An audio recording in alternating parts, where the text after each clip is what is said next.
اعوذ باللہ السمیع العلیم من الشیطان اللعین الرجیم بسم اللہ الرحمن الرحیم الحمد للہ رب العالمین الصلاۃ والسلام علی سیدنا و نبینا و طبیب قلوبنا و شفیع ذنوبنا ابی القاسم مصطفیٰ محمد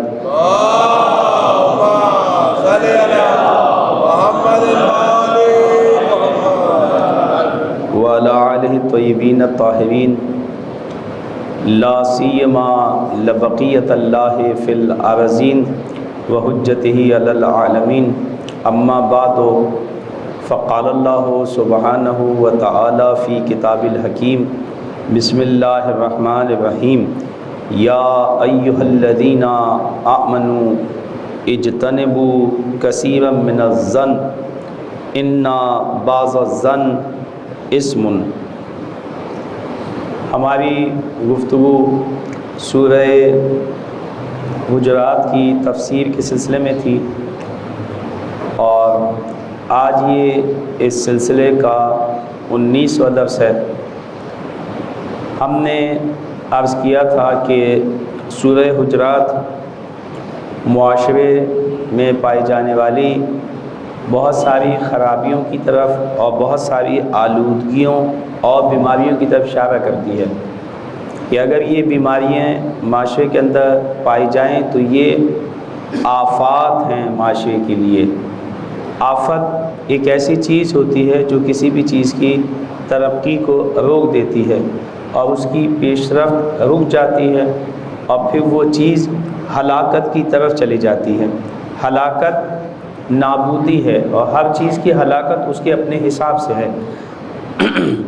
جب انسان ایک ہلاک ہو جاتا ہے تو اس انسان کا ہلاک ہونا الگ ہے اور اس کی انسانیت کا ہلاک ہونا الگ ہے۔ جب انسان ہلاک ہو جاتا ہے تو اس کا مطلب یہ ہے کہ اس کو موت آ جاتی ہے، تو ہم بہت آسانی سے جو ہے وہ درک کر لیتے ہیں، لیکن انسانیت کی ہلاکت جو ہے اس میں آدمی چلتا پھرتا رہتا ہے اور یہ گمان ہوتا ہے کہ یہ شخص جو ہے وہ زندہ ہے۔ ہاں انسان زندہ ہے مگر انسانیت مر جاتی ہے، اور انسانیت جب ہی مر جاتی ہے کہ جو انسانیت کے تقاضے ہیں وہ جب اس میں نہ پائے جاتے ہوں تو پھر اس کو انسانیت کی ہلاکت کہتے ہیں۔ مثال کے طور پہ ایک انسان کا با حیا ہونا یہ انسانیت کے تقاضوں میں سے ہے، ایک انسان کا با ادب ہونا یہ انسانیت کے تقاضوں میں سے ہے، ایک انسان کا مروت والا ہونا، اسی طرح سے بہت ساری چیزیں ہیں کہ جو انسانیت کے تقاضوں میں سے ہیں۔ اگر یہ چیزیں نہیں پائی جاتی تو یہاں پہ انسانیت ہلاک ہو گئی ہے اور وہ مردہ ہے انسانیت کے حوالے سے۔ معاشرہ بھی ایسے ہی ہے۔ معاشرے کے اندر جب یہ چیزیں پائی جاتی ہیں تو پھر اس کا مطلب یہ ہے کہ اس میں لوگ چلتے پھرتے ہمیں دکھائی دیتے ہیں، معاشرے میں سارے کام اپنے روٹین کے حساب سے ہوتے ہیں، لیکن یہ کہ انسان جو ہے وہاں وہ معاشرہ جو ہے وہ مر چکا ہوتا ہے، اور اسی چیز کی طرف جو ہے وہ اسلام نے ہماری توجہ کو مرکوز کیا ہے۔ بہت سارے ہم دیکھتے ہیں کہ ایسے ادارے ایسی تنظیمیں آپ کو ملیں گی کہ جو بہت سارے حقوق بشر کی بات کرتی ہیں، لیکن انہوں نے بہت سارے حقوق جو بشر کے ہیں ان سے غفلت کی، اور وہ غفلت اس وجہ سے بھی ہے بعض دفعہ جو ہے وہ لا علمی کی وجہ سے، کیونکہ انسانی معاشروں کی تشخیص ان میں پائی جانے والی خوبیاں اور خرابیاں جو ہیں وہ در حقیقت اعلیٰ لیول پہ جو ہے وہ وہی بیان کر سکتا ہے جس نے ان معاشروں کو وجود عطا کیا۔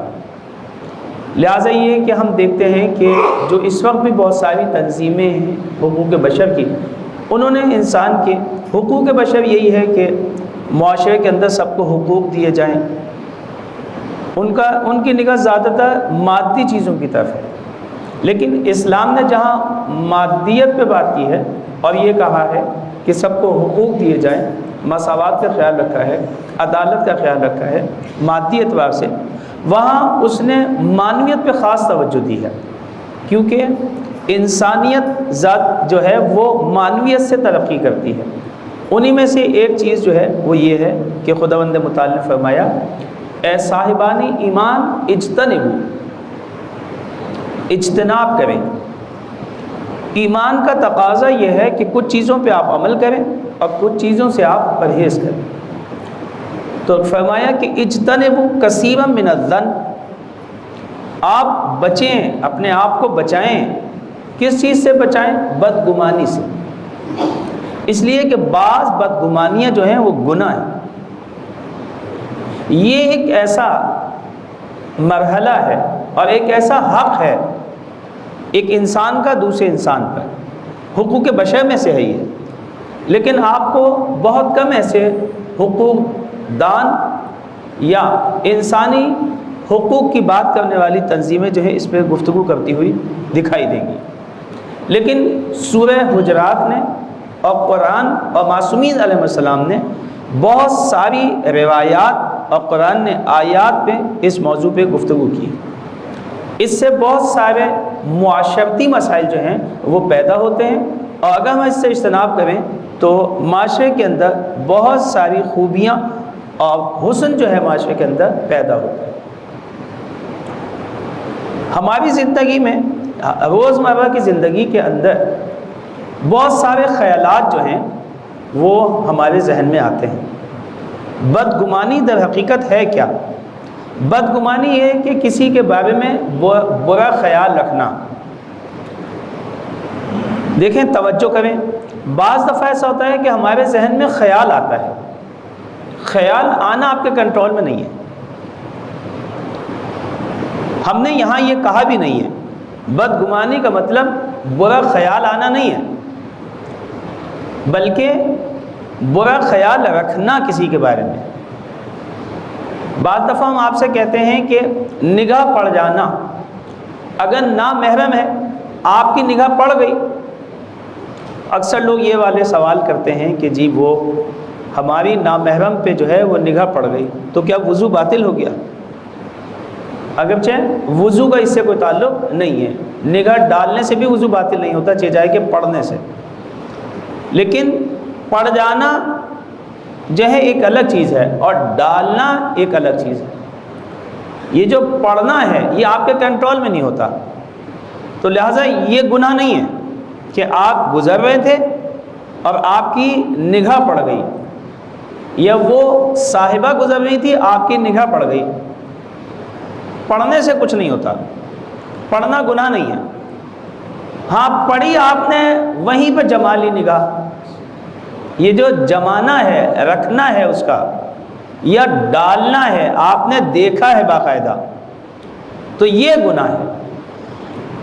اسی طرح سے جو ہے کسی کے بارے میں برا خیال آیا، مثال کے طور پہ آپ گزر رہے تھے تو ایک آدمی کو دیکھا، آپ کا دوست ہی ہو، کوئی ضروری نہیں ہے جاننے والا ہو، وہ مسکرائے آپ کو دیکھ کے تو آپ سمجھے کہ شاید مجھ پہ ہنس رہا ہے، یا میرے بارے میں جو ہے شاید میرا مذاق اڑا رہے ہیں، یا جو بھی اس قسم کی اگر وہ گفتگو کر رہے ہیں آپس میں، تو ہم یہ سوچتے ہیں کہ شاید ہمارا مذاق اڑا رہے ہیں۔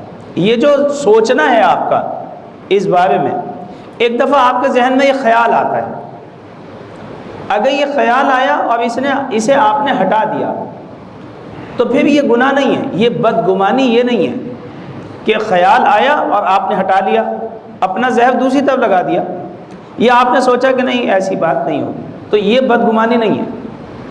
بدگمانی جو ہے وہ جب ہوتی ہے کہ جب ہم جو ہیں اس خیال کو باقی رکھیں اور ہم جو ہے یہ یقین کر لیں کہ یقیناً یہ شخص جو ہے وہ میرے بارے میں ایسا ہی سوچ رہا تھا، یا میرا مذاق اڑا رہے تھے باقاعدہ یہ طور پہ۔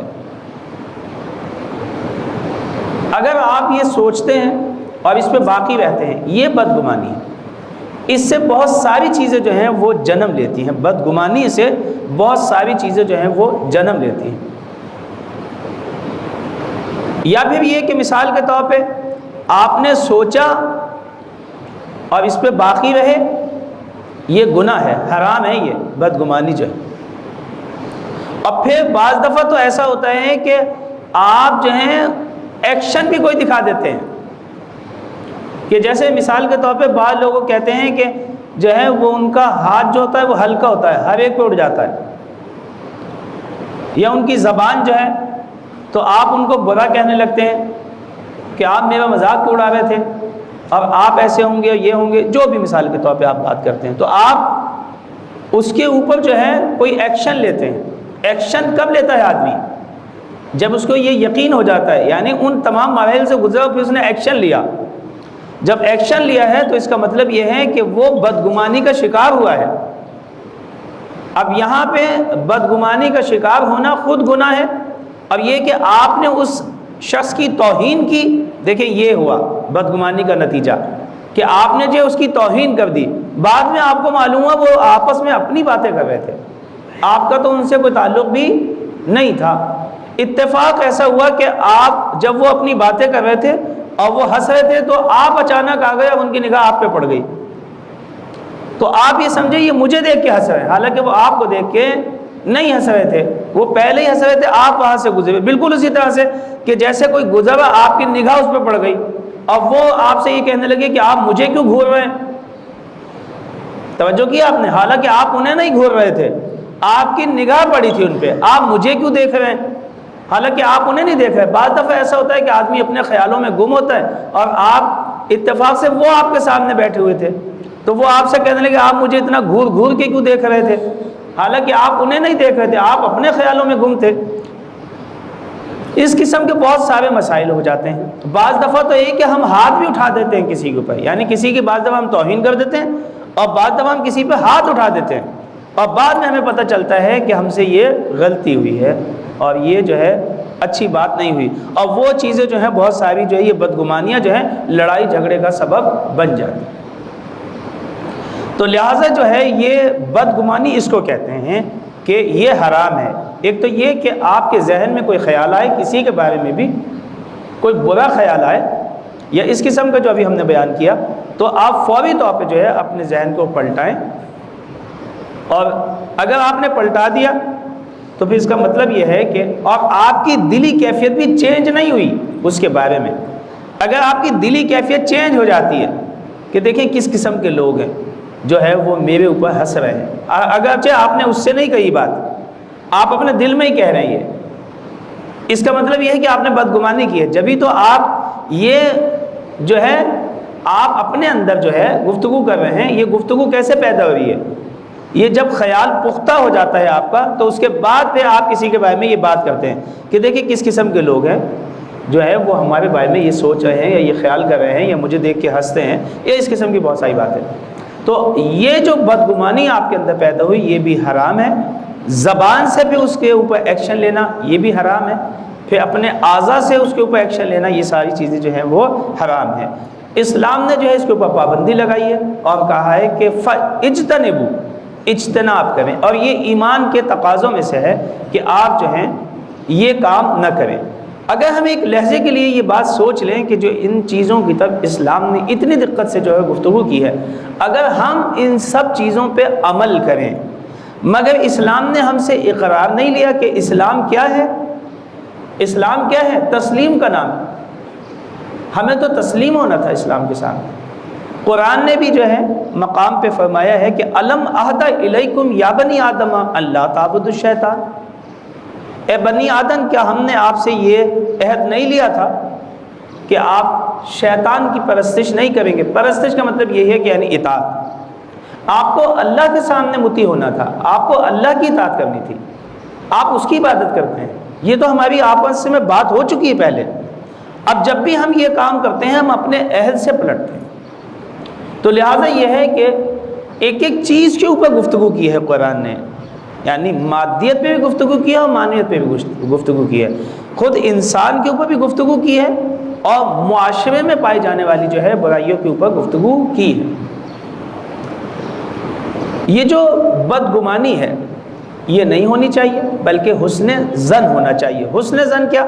آپ سوچیں کہ اچھا سوچیں ان کے بارے میں کہ مومنین جو ہے وہ آپس میں جو ہے ایک دوسرے سے مزاح فرما کے جو ہے مثال کے طور پہ وہ خوش ہو رہے ہیں، تو یہ اچھی سوچ ہے ان مومنین کے بارے میں۔ تو لہٰذا یہ ہے کہ حسن ظن رکھنے کو کہا ہے نہ کہ بدگمانی کرنے کو، اور بدگمانی پہ پابندی لگائی۔ یہ بدگمانی جو ہے کئی طرح کی ہوتی ہے۔ ایک جگہ جو ہے اس کی اجازت دی ہے آپ کو، ایک جگہ بدگمان ہو سکتے ہیں آپ، باقی جگہوں پہ بدگمان نہیں ہو سکتے۔ ایک تو معاشرے میں، توجہ کریں، بعض دفعہ ایسا ہوتا ہے کہ جہاں پہ ہمیں بدگمانی کرنی ہوتی ہے وہاں پہ ہم نہیں کرتے، جہاں پہ ہمیں غیبت کرنی ہوتی ہے، غیبت کا بھی ہم انشاءاللہ کل بتائیں گے، یعنی جہاں پہ ہمیں کسی کی برائی کو بتانا ہوتا ہے، غیبت کا مطلب یہ ہے، وہاں پہ ہم نہیں بتاتے۔ جہاں پہ ہمیں رخصت دی گئی ہے، اجازت ہے کہ یہاں بتائیں، تو وہاں پہ ہم ایمان کے تقاضوں پہ اتر آتے ہیں، حالانکہ یہاں نہ بتانا ایمان کے تقاضے کے خلاف ہے۔ آپ کو بتانا چاہیے کہ انشاءاللہ یہ موارد ہم کل بتائیں گے کہ کہاں پہ جو ہے ہم کسی کی برائی بتا سکتے ہیں اور کس حد تک بتا سکتے ہیں اور کسے بتا سکتے ہیں۔ یہ ساری حدود ہیں، ہر ایک کے سامنے نہ کسی کی برائی کو بیان کیا جا سکتا ہے اور نہ ہر چیز کو بیان کیا جا سکتا ہے، یہ انشاءاللہ کل بات کریں گے۔ تو یہ جو بدگمانی ہے، کسی کے بارے میں برا خیال جو ہے، بعض دفعہ ایسا ہوتا ہے کہ ہم نے جیسے ابھی کہا کہ معاشرے میں پائے جانے والے لوگ جو ہیں ان کے بارے میں آپ بدگمانی کرتے ہیں، یہ چیز جو ہے آپ کی اڑان کو روک دیتی ہے۔ معاشرے میں پائے جانے والے لوگوں کے بارے میں آپ بدگمانی نہیں کر سکتے، جیسے ابھی ہم نے کہا کہ بہت سارے فساد کا سبب بنتی ہے یہ چیز، لہٰذا یہ کہ بدگمانی لوگوں کے بارے میں صحیح نہیں، آپ ان کے بارے میں حسن ظن رکھیں، اچھا خیال رکھیں۔ دوسری چیز جو ہے وہ خدا کے بارے میں بدگمانی، جیسے معاشرے میں پائے جانے والے لوگوں کے بارے میں جب آپ بدگمانی کرتے ہیں، اس کا نتیجہ کیا ہوتا ہے؟ اس کا نتیجہ یہ ہوتا ہے کہ کیونکہ یہ بیماری ہے، ایک بیماری جو ہے فساد پیدا کرتی ہے، کوئی بھی بیماری ہو، بیماریوں کا کام ہی کیا ہے؟ فساد پیدا کرنا۔ یہ بھی کیونکہ بیماری ہے تو یہ بھی فساد پیدا کرتی ہے۔ فساد کیا یعنی یہ نفرت کو ایجاد کرتی ہے۔ بدگمانیاں جو ہیں، بدگمانی آپ دیکھیں جب یہ بدگمانی پختہ ہوگی تو آپ جس کے بارے میں یہ سوچ رہے ہیں آپ اس سے محبت کریں گے یا نفرت؟ نفرت کریں گے آپ اس سے دور ہوں گے، آپ کے رابطے منقطع ہوں گے، آپس میں اختلاف بڑھے گا۔ آپ نے توجہ کی؟ یہ جو آپسی کی فضا ہے یہ نابود ہو جائے گی، وہ جو ایک امت بننی تھی وہ ختم ہو جائے گی۔ جب امت ختم ہو جائے گی تو امام جو ہیں، جو امام منتظر ہیں، انہیں آپ چاہیے یا ایک امت چاہیے؟ اسلام کی پیش رفت کے لیے ہمیں ایک امت درکار ہے جہاں ہر شخص اپنے تئیں ایک اچھا ہو اور آپس میں کیا ہو؟ مرتبط ہو۔ اگر یہ سارے لوگ، توجہ کریں، اگر ہر آدمی بہت اچھا ہو مگر آپس میں مرتبط نہ ہو، رہبر سے مرتبط نہ ہو، رہبر سے فرمان نہ لیتا ہو، یعنی رابطے میں نہیں ہے، تو یہ لشکر جو ہے کامیاب ہو سکتا ہے؟ اگر میں ایک دوسرے کے ہاتھ میں ہاتھ نہ دوں، ایک دوسرے سے ہم جڑے ہوئے نہ ہوں، تو پھر ہم کسی بھی چیز کو کھینچنے کامیاب نہیں ہو سکتے جو اتنی وزنی ہو کہ میں اکیلا نہ کھینچ سکتا ہوں، یا اس وزن کو اٹھانے میں کامیاب نہیں ہو سکتا۔ میں اکیلا تو نہیں لڑ سکتا۔ مثال کے طور پہ ربط یہی ہے کہ میں آپ سے یہ کہتا ہوں جب دشمن کے مقابلے پہ ہم لڑ رہے ہیں آپس میں، تو اگر ہم ایک دوسرے سے رابطے میں نہ ہوں تو پھر اس کا نتیجہ کیا ہوتا ہے؟ آپ بھی اسی طرح فائر کر رہے ہیں، میں بھی اسی طرح فائر کر رہا ہوں، دشمن اس طرف سے لڑ رہا ہے، تو ہمیں آپس میں تقسیم کرنا تھا نا کام کو، تاکہ دشمن کو ہٹایا جا سکے۔ اگر ہم سب ادھر ہی لگ جائیں تو پھر دشمن ادھر سے حملہ آور ہو اور ہم آپس میں ربط میں نہیں، آپس میں۔ بالکل اسی طرح سے جیسے آپ ووٹنگ میں دیکھتے ہیں، ووٹنگ میں کیا ہوتا ہے؟ یہ شخص ہے، جو ایک آدمی ہے، یہ آپ سب کے مقابلے پہ کھڑا ہو گیا، توجہ کیا آپ نے؟ اس کے 5 ووٹ ہیں، اور آپ لوگوں کے 20 ووٹ ہیں، آپ 20 افراد ہیں اور اس کے 5 ہیں، اور یہ کھڑا ہو جائے بالفرض، تو یہ آپس میں کیونکہ مرتبط ہیں تو اس کو ملیں گے 5 ووٹ، اور آپس میں کیونکہ آپ مرتبط نہیں ہیں تو آپ کو ایک ایک ووٹ ہی ملے گا، کیونکہ آپس میں آپ کا کوئی رابطہ نہیں ہے۔ تو 15 ووٹ والے یا 20 ووٹ والے ہار گئے اور یہ 5 ووٹ والا کیوں جیت گیا؟ یعنی یہ وزیر اعظم بن گیا آپ سب کے اوپر، حالانکہ آپ اس کے مخالف ہیں، لیکن وجہ یہ ہے کہ کیونکہ یہ آپس میں مرتبط ہیں تو یہ کامیاب ہو جاتے ہیں اور آپ سب کو ناکام کہا جاتا ہے۔ اور آپ یہ ملاحظہ کرتے رہتے ہیں انتخابات میں کہ بہت ساری جگہوں پہ ایسا ہوتا ہے کہ آزاد جتنے بھی جیت جائیں سب ہارے ہوئے ہی ہوتے ہیں تقریباً۔ وزیر اعظم اپنا نہیں بنا سکتے آزاد لوگ، کیوں نہیں بنا سکتے؟ اس کی وجہ یہ ہوتی ہے کہ آپس میں مرتبط نہیں ہیں وہ، اور جو مرتبط ہیں وہ کامیاب ہو جاتے ہیں، وہ ان سے بھی استفادہ کر لیتے ہیں۔ ان سے کیسے؟ ربط دے کے ہی تو استفادہ کرتے ہیں۔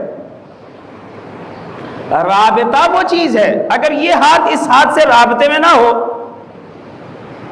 توجہ کیا آپ نے، تو آپ دیکھیں گے کہ جو ہے پھر ہمارا اپنے جسم کا کام جو ہے وہ بھی صحیح طور پہ حرکت نہیں کر سکتا، ہم کام صحیح طور پہ انجام نہیں دے سکتے۔ یہ اٹھا رہا ہو اور یہ رکھ رہا ہو، آپ کسی چیز کو اٹھا سکتے ہیں؟ یعنی آپ ایک چیز کو اٹھا نہیں سکتے، کیونکہ یہ ہاتھ جو ہے وہ اٹھا رہا ہے اور یہ رکھ رہا ہے، تو کیسے اٹھائیں گے اس چیز کو؟ یہی جنگ ہو جائے گی آپس میں۔ آپ نے دیکھا یہاں پہ جنگ ہے آپ کی، رابطے سے فائدہ یہ ہوتا ہے کہ جب یہ اٹھا رہا ہے تو یہ بھی کیا کر رہا ہے؟ اٹھا رہا ہے۔ تو وزن اٹھتا ہی جب ہے آپ کا کہ جب جو ہے آپس میں ارتباط ہو، تو امتوں کا وزن اٹھتا ہی جب ہے جب ہم سب آپس میں مرتبط۔ آپ نے توجہ کی؟ ہم جب ہی برائیوں کو ہٹا سکتے ہیں، یعنی یہ دھو رہا ہے اور یہ پھیلا رہا ہے، تو پھر کیسے ہوگا یہ کام؟ یہ آپ کی جو ہے گند کو ہٹا رہا ہے اور یہ ہاتھ پھیلا رہا ہے پورے جسم پہ، تو پھر کیسے ہوگا یہ کام؟ پھر تو جسم کی گند کو آپ نہیں ہٹا سکتے، تو پھر معاشرے سے کیسے ہٹائیں گے کہ جو ہے ایک ہٹا رہا ہے ایک پھیلا رہا ہے، ایک ہٹا رہا ہے ایک پھیلا رہا ہے؟ یہ کام نہیں ہو سکتا۔ یعنی آپ اتنی سی صرف توجہ دیں چیز کے اوپر، ہم یہ بات کرتے ہیں کہ اگر جو ہے اسلام کے ایک قانون پہ بھی بہت اچھی طرح سے ہم عمل کر لیں تو اتنے جامع قوانین بنائے گئے ہیں کہ معاشرہ جو ہے وہ گلشن میں تبدیل ہو جائے۔ کہ ایک اس کے اوپر یہ کہا ہے کہ سوء ظن نہ کریں، بدگمانی نہ کریں، حسن ظن رکھیں، اس سے نفرتیں پیدا ہوتی ہیں، اس سے رابطے منقطع ہوتے ہیں، اور جب رابطے آپس میں منقطع ہو جائیں گے تو ایک ملت اور ایک امت تیار نہیں ہو سکتی، اور پھر دوسرے لوگ جو ہیں آپ سے استفادہ کریں گے اپنے لیے۔ جیسے آزاد امیدواروں سے کون استفادہ کرتا ہے؟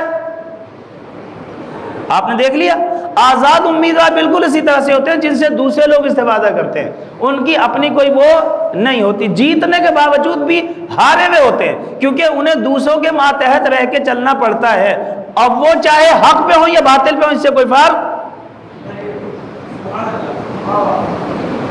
اتنا بڑا جو ہے وہ نقصان ہوتا ہے سوء ظن کا۔ یہ جو سوء ظن ہے یہ خدا کے بارے میں بھی ایسے ہوتا ہے۔ آپ کے ساتھ بھی بہت سارے حالات اس قسم کے پیش آئے ہوں گے اور آتے ہیں۔ ایک صاحب تھے جی، انہوں نے نماز پڑھنا چھوڑ دی، اب نہیں پڑھتے۔ وہ نماز پڑھتے ہیں آپ؟ میں پہلے پڑھتا تھا، اب کیوں نہیں پڑھتے؟ کہا اس لیے کہ ہم تو نماز بھی پڑھتے ہیں، ہم تو روزے بھی رکھتے ہیں، ہم سارے کام کرتے ہیں، تو لہٰذا ساری مصیبتیں وہ اللہ ہم پہ ہی نازل کرتا ہے۔ اب وہ تو نماز بھی نہیں پڑھتے، وہ تو روزہ بھی نہیں رکھتے، ان کی جاب بھی ہے ماشاءاللہ سے، خوب پیسے بھی ہیں، تو پھر کیا نمازوں میں کیا رکھا ہے؟ تو یعنی یہ اللہ نے آپ کے ساتھ کیا ہے، یہ نماز پڑھنے کی وجہ سے ہوا ہے۔ آپ دیکھیں بے دین بنا دیا یہ سوء ظن نے خدا کی طرح، بدگمانی اللہ کی نسبت۔ ہمارے شوہر جو ہیں وہ ہمیں تنگ کرتے رہتے ہیں، یہ ہوتا ہے وہ ہوتا ہے، ہماری تو اللہ نے تقدیر ہی پھوڑ دی ہے، ہماری تقدیر میں یہ لکھا ہے اللہ نے۔ پھر انسان اللہ سے بدگمان ہے۔ میں جس ذات سے بدگمانی ہے میں اس کے آگے ہاتھ پھیلا سکتا ہوں؟ میں جب آپ پہ یقین ہی نہیں رکھتا، آپ سے متنفر ہوں، میں کیسے وہ دل گوارا کرے گا کہ آپ کے سامنے سجدہ کرے؟ میں کیسے آپ کے سامنے جھکوں گا؟ یہی وہ چیز تھی جس نے جو ہے وہ کیا کیا؟ انسانوں کو عبادت سے محروم کر دیا۔ جو مسلسل ہم نے بتایا کہ نماز کی صورت میں اللہ تعالیٰ اپنے بندوں کو فیض دینا چاہتا تھا، یہ در حقیقت عبادتیں نہیں ہیں، یہ وہ عبادت کی صورت میں وہ فیض الہی ہیں جو ہمیں دینا چاہتا ہے۔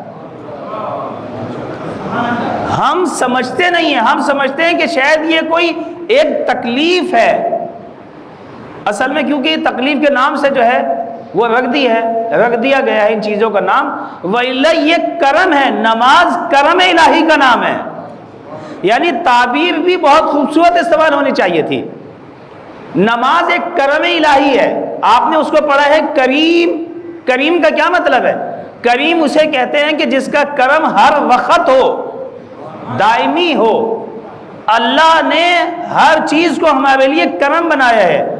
یہ روزے جو ہم یہ سوچ رہے ہیں کہ بس چلے جائیں، بس 4 دن رہ گئے، بس 5 دن رہ گئے، اور ہمارے اندر جو ہے چاہے ہم کسی کو بتائیں یا نہ بتائیں، وہ ایک ہے لڈو پھوٹنا، تو ہمارے اندر جو ہے وہ ہم خوش ہو رہے ہیں کہ بس اب تو 4 ہی دن رہ گئے، لیکن وہ ذات کہ جو ان چیزوں کو درک کرتی تھی، امام سید سجاد گریا کرتے تھے باقاعدہ،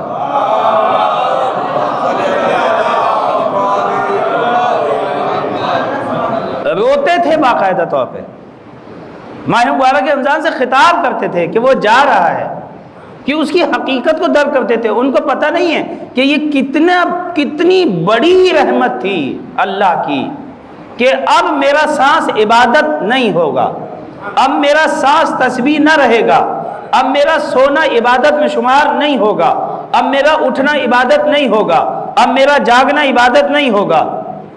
یعنی ایک دن کے فرق سے، جی ہاں، یہاں آپ نے چاند دیکھا اور سانس لینا پہلے تسبیح تھا، اب تسبیح پتا یہ کیا چیز چلی گئی میرے ہاتھ سے کہ میں نے عرض کیا ہم ائمہ کی صفوں میں آگے کھڑے ہو گئے تھے، ہم ائمہ سے قریب ہو گئے تھے، ہم ائمہ کے بالکل پیچھے آگے کھڑے ہو گئے تھے، کیونکہ ان کا اٹھنا بھی عبادت، ان کا بیٹھنا بھی عبادت۔ اب ہمیں احساس ہو رہا تھا ان سے قربت کا، کیونکہ قربت کے معنی تو یہی ہوتے ہیں کہ قریب کیا ہوتا ہے کہ ایک دوسرے کے اوپر اثر انداز ہونا شروع ہو جاتے ہیں، یعنی ان کا سایہ ہمارے اوپر پڑنا شروع ہو گیا تھا۔ ائمہ معصومین سے ہم اتنے قریب ہو گئے تھے ماہ مبارک رمضان میں کہ ان کی رحمت کا سایہ، ان کے کرم کا سایہ، ان کے وجود کا سایہ ہمارے اوپر پڑنا شروع ہو گیا تھا۔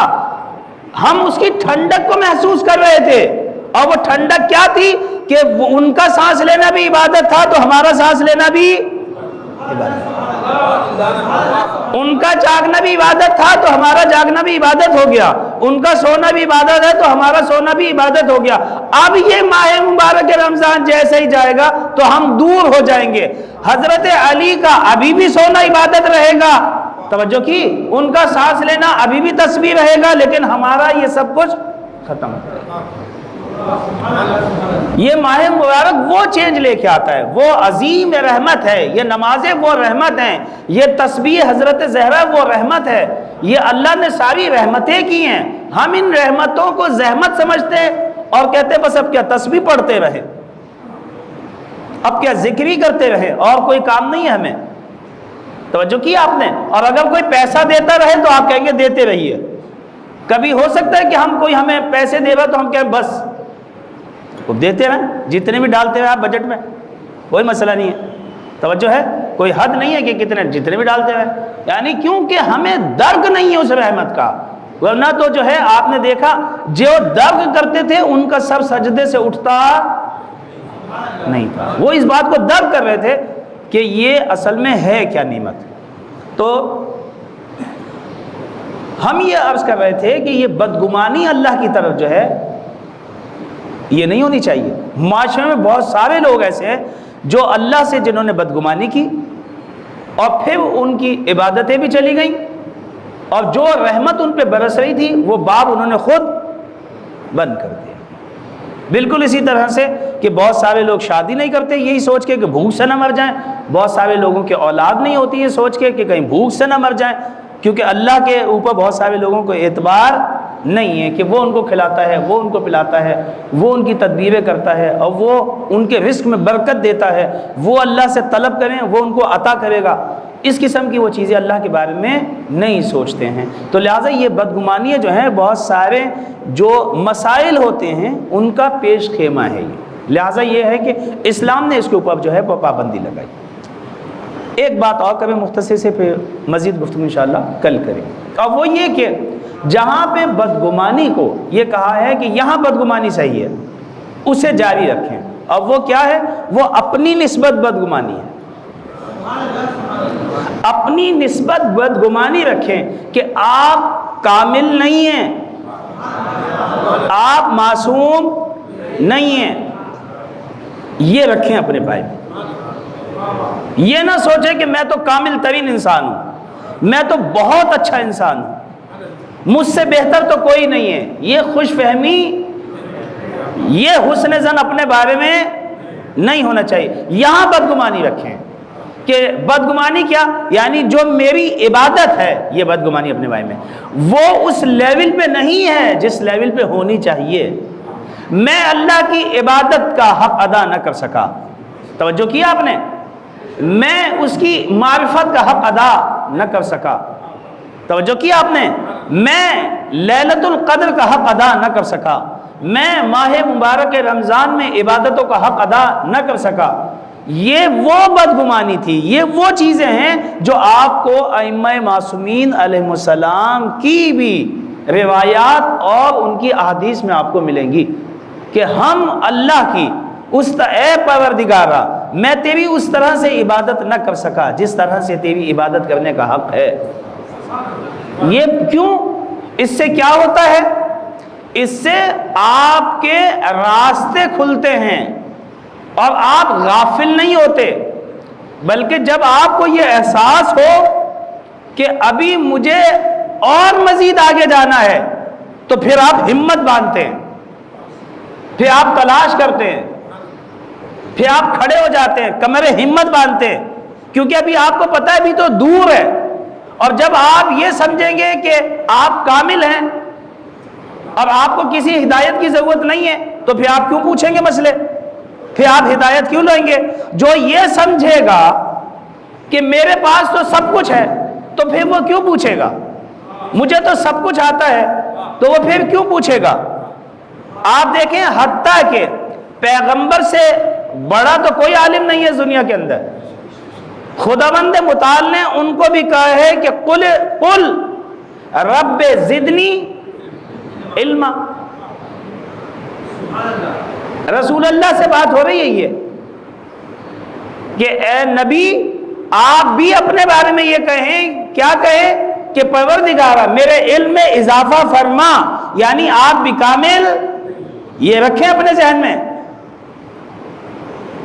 تاج نبوت آپ کو پہنایا گیا ہے لیکن آپ کو بھی ضرورت ہے علم میں اضافے کی، کوئی اپنے آپ کو کامل نہ سمجھو اس لیول پر، آپ کو ضرورت ہے بڑھنے کی، آپ کو ضرورت ہے بڑھنے کی۔ اسی لیے دیکھیں آپ سدرۃ المنتہا کی جو منزلیں طے ہوئی، پیغمبر کی جو اڑان ہے اس میں بھی یہ کہا گیا کتنے قریب ہوئے، کعبہ قوسین اور ادنا، سدرۃ المنتہا پہ گئے اور پھر 2 کمانوں کا فاصلہ یا اس سے بھی قریب، یعنی ابھی بھی جو ہے منزل جو ہے وہ جاری و ساری ہے۔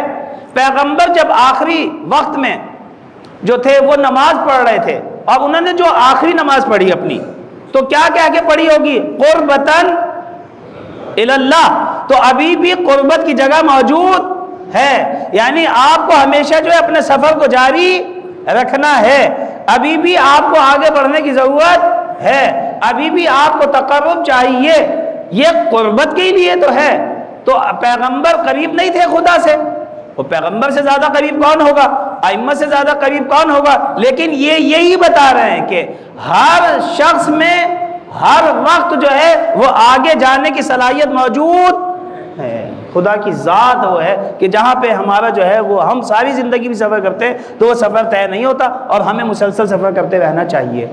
یہ ہے اپنے بارے میں یہ حسن ظن اور خوش فہمی کہ میں کامل ہوں، یہ آپ کی اڑان کو روکتا ہے، آپ کو غافل بناتی ہیں یہ چیزیں، اور خداوند متعال یہ چاہتا ہے کہ آپ غفلت کا شکار نہ ہوں، بلکہ آپ ہمیشہ اپنے سفر کو جاری و ساری رکھیں۔ اگر میں یہ سوچوں کہ جی میری منزل تمام ہو گئی، آپ نے دیکھا نہیں ہے بہت سارے لوگوں کو کہ جی آپ کی کیا مصروفیات ہیں کہ جی اب تو کچھ بھی مصروفیات نہیں، اب تو ریٹائر ہو گئے، مگر مومن بھی ریٹائر ہوتا ہے کبھی؟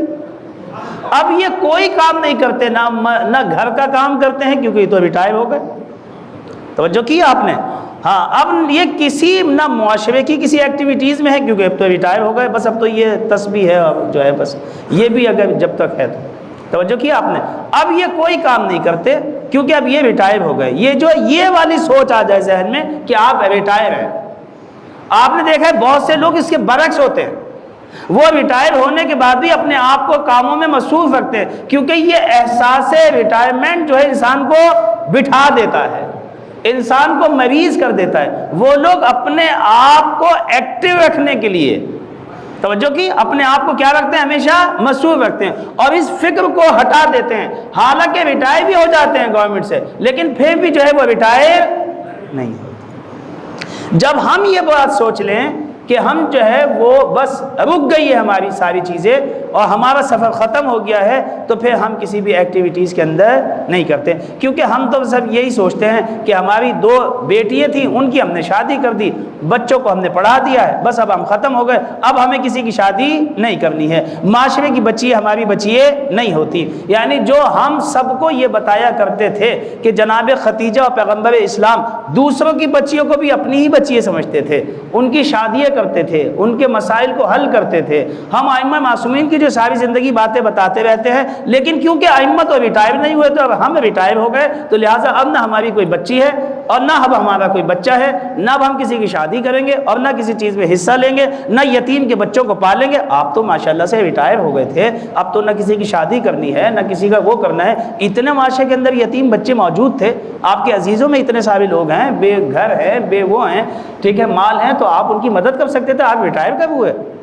آپ فارغ کب ہوئے؟ فارغ کبھی نہیں ہوتا۔ معاشرے کی ذمہ داری بھی گویا ہماری ہی ذمہ داری ہوتی ہے، مگر پیغمبر نے نہیں فرمایا کہ یہ ساری امت جو ہے ایک بدن کی سی ہے، کہ ایک کو اذیت ہو تو دوسرے اس کو محسوس کرے۔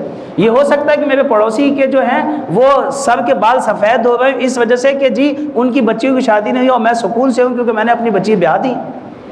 تو لہٰذا یہ ہے کہ ہمیں جو ہے ان تمام مسائل کی طرف جو ہے وہ توجہ دینے کی ضرورت ہے، اور اسلام جو ہے وہ ہمیشہ جو ہے وہ ہمیں بار بار جو ہے وہ ان چیزوں کی طرف توجہ دلا رہا ہے، تاکہ معاشرے سے یہ سارے مسائل جو ہیں وہ برطرف ہوں اور معاشرہ جو ہے وہ تیزی سے جو ہے وہ ترقی کی طرف بڑھے، اور ہم جس چیز کا انتظار کر رہے ہیں اور وہ ظہور امام حضرت مہدی ہے،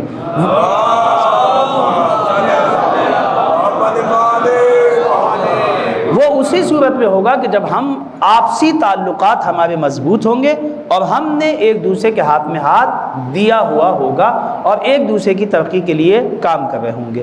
انشاءاللہ مزید اس پہ گفتگو کریں گے۔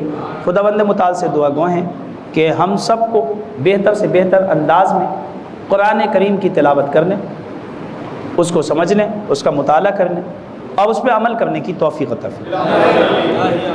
بار الہ جو لوگ یہاں تشریف فرما ہیں، ان کی آمد کو، ان کی نشست کو، ان کی سماعتوں کو اپنی بارگاہ میں قبول فرما۔ بار الہ ہم سب کو قرآن اور اہل بیت سے ایک لحظے کے لیے بھی جدا نہ فرما۔ بار الہ ہم سب کو قرآن اور اہل بیت کی شفاعت سے بہرمند فرما۔ بار الہ وارث قرآن شریک قرآن حضرت حجت کے ظہور میں تعجیل فرما۔ ربنا تقبل منا انک انت السمیع العلیم، اللہم صلی علی محمد وعلی محمد وعجل فرجہ۔